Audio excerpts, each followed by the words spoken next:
Lords.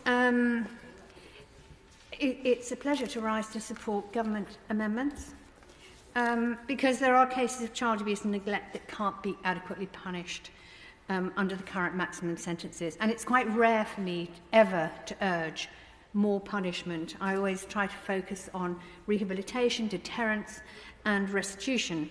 But now I see more punishment as appropriate simply because protecting a child is our natural human response. A few years ago in Italy, a burial was found in a grave of a 10,000-year-old skeleton, which was a tiny baby girl, just a few weeks old. And she was buried with what would have been quite precious things, an eagle owl talon and some shell pendants and some precious stones. And what it showed us was, first of all, that 10,000 years ago, people cared about their children even when they were a very, very young age. And we didn't know this necessarily. Burials from that period, Mesolithic period, are quite rare. And it's also the fact that, of course, being a girl, it was an egalitarian society, and so they didn't have our Western attitude of women being rather less than men.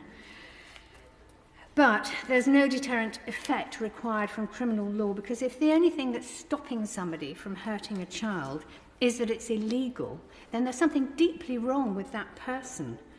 Because we have an innate reaction to child abusers. It's a natural hatred towards anyone who would do something so vile. It's not to say that every single case of child abuse or neglect is the same. So I'm glad that this is an increase of the maximum sentences and the government is not messing around with mandatory minimum sentences.